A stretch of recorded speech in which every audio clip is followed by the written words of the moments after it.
Hi everybody. In this video we're going to be looking at how we can use ChatGPT to help us answer 8-mark questions in section B. Now in those 8-mark questions we have to discuss and we have to evaluate, so we need to use a proper structure and we need to use 4 chains of analysis, which is a lot. And it can be difficult, but let's try and do our best. So for this, we need Google Classroom, a blank ChatGPT, obviously, and an empty document. So let us find a 8-mark question here. Let's use this one. Discuss whether or not an increase in the level of savings is beneficial for an economy. So let's write this question down. Now for this question, we need 2 chains of analysis on it being beneficial, and 2 chains of analysis on it being not beneficial. And by the way, you see, I'm just like you in that I struggle with finding words that are, like what's the opposite of not beneficial. I don't want to say unconstructive, not advantageous. So what I'm going to do here is I'll just write non-beneficial and synonym. Let's see, what do we come up with? What's another word for non? Ineffectual is a good one, or ineffective. On it being ineffective, let's call it that. All right. So let us start with why it is beneficial for an economy. So if you have a higher level of savings, that means in the future you can spend on creating either a business or you can spend it on education. So let's start with that. So an increase in the level of savings is beneficial for an economy as people, in the future, since people can use their savings to invest in higher education or in a new business. Investing in higher education can lead to an increase in higher job positions, which leads to an increase in earnings. This is beneficial. Always come back to answering the question. This is beneficial to an economy because GDP per capita will increase as a result of the higher job positions, and cause HDI to increase, which ultimately increases living standards. So that's for education. Let's go into opening a new business. Opening a new business can benefit the economy because it can create new job opportunities, which will cause unemployment to fall. Consumption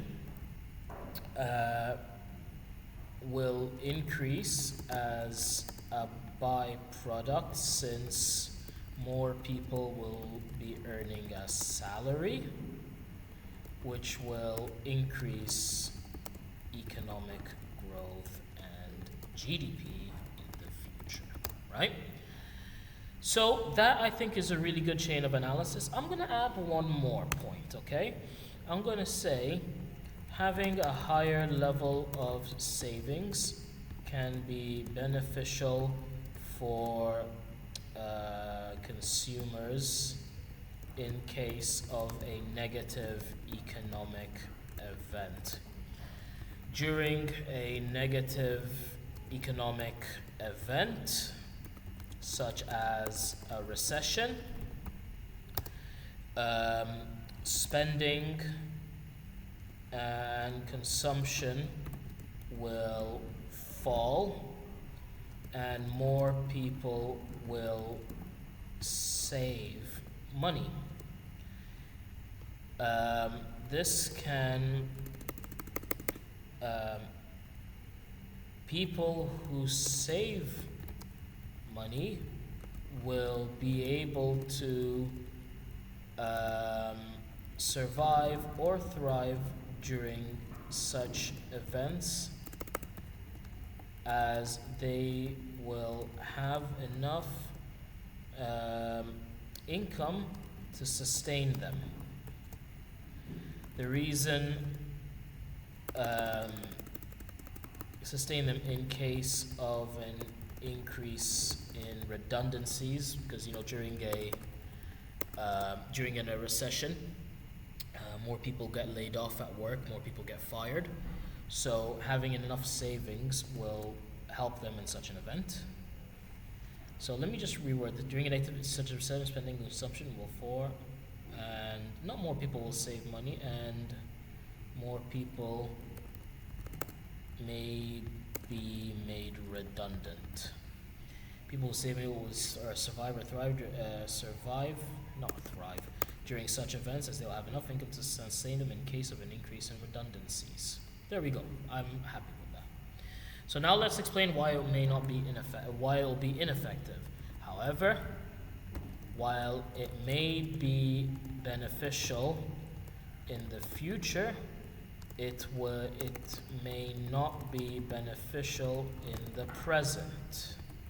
This is because an increase in savings mean a decrease in spending. This results in consumption and investments decreasing in an economy, which leads to a fall in economic growth and GDP,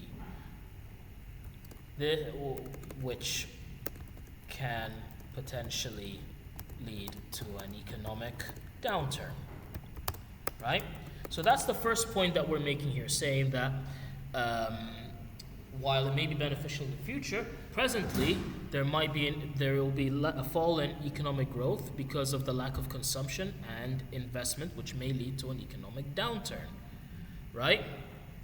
So because of that, that means this is ineffective for an economy, and the resulting economic downturn may have a negative effect on employment because people may be made redundant, which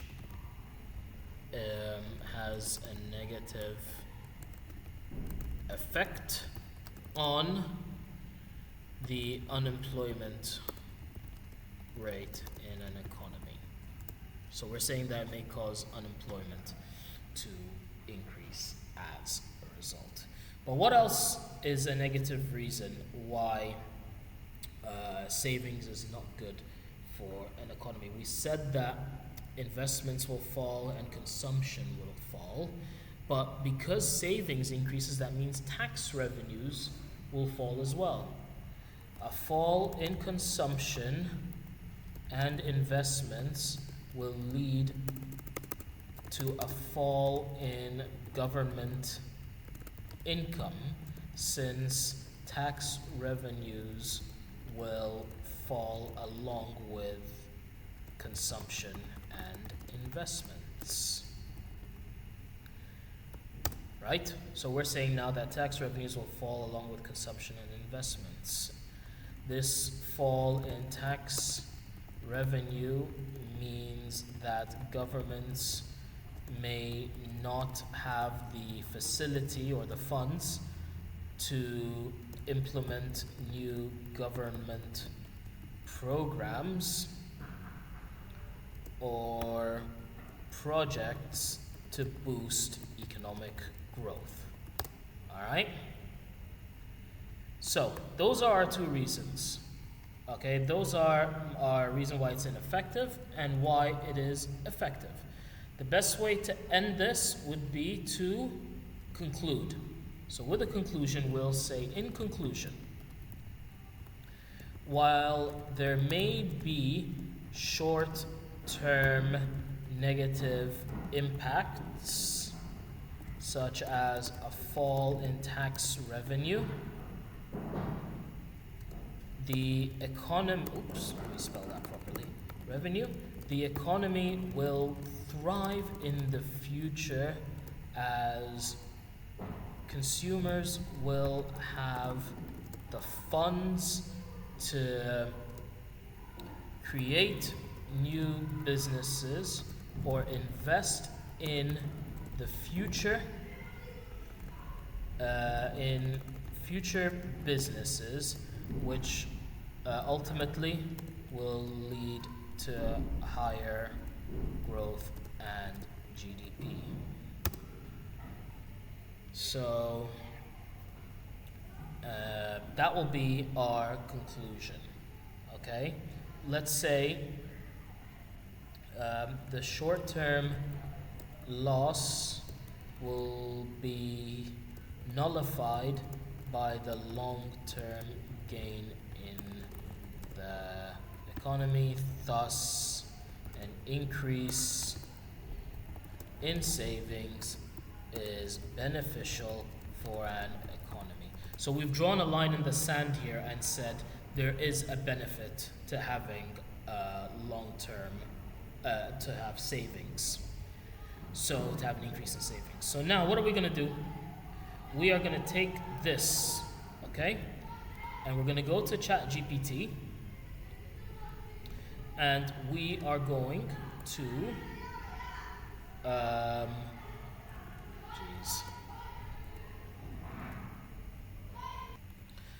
right, so let me just make sure, sorry, there was an issue. So we've added this to our thingy, to ChatGPT. Now we are going to add this.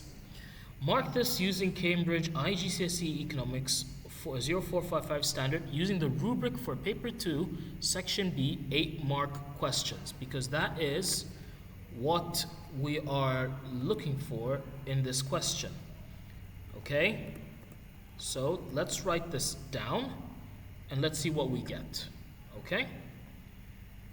So let's see.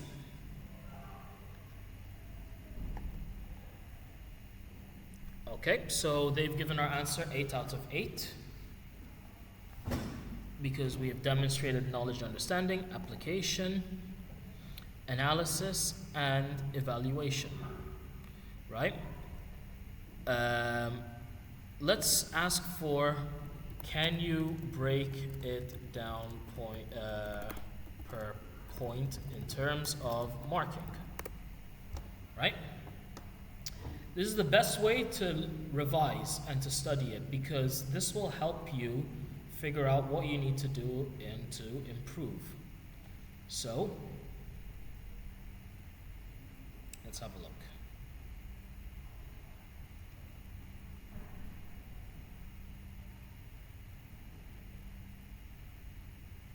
Yep, they've given us still 8 out of 8.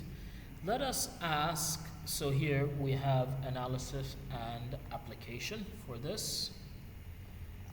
Let's ask how would a strict examiner mark this question? Right? So let's see. All right. They'd give good marks for knowledge, some for application, some for analysis, and evaluation. So they would give either a 6 or a 7, which is good, but still a high answer, right? But here they'll give you an examples of how you can improve it. But in reality, In reality, if you've gotten a 6, a 7, or an 8, which is any level 3 answer, then there isn't really much room for improvement. There is, but it is small, right? So here is the mark scheme for the question. You can see that for level 3, you can get 6 to 8 marks, right? All I want for, if you get a level 3 in all of your questions, then you're on course for an A star. So, you know, instead of looking at it in terms of 6 marks, 4 marks, 5 marks, look at it in terms of levels. So here we said increase in savings could provide more funds for firms to borrow and invest or lead to more future expenditure, which is what we did. Higher standard of living, rainy day, the lot, which is what we've mentioned in all of these points. They're all over here.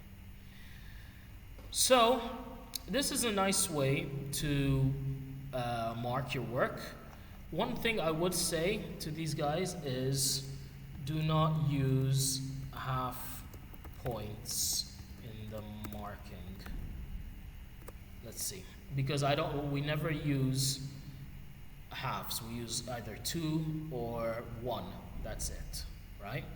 So still, I think we got 2 out of 2 here, 2 out of 2 for application, 1 out of 2 for analysis, and evaluation 1 out of 2, which is a 6 out of 8, which is still pretty good, okay? Now, if you want to feel better about your mark, okay, what would a reasonable examiner mark this answer? Okay? A reasonable examiner would give it 2 for application, 2 for analysis, 2 for knowledge, and 1 for evaluation, right? So 7 out of 8, right? A very strong response, okay? And that's it. That's how we do it. That's the best way to study or to revise from, right? So use this as much as you can. ChatGPT helps. If you want me to do another question, please let me know and I will do another one. Okay? And yeah, we'll continue this another time. Take care, guys, and I hope this helps you with your revision.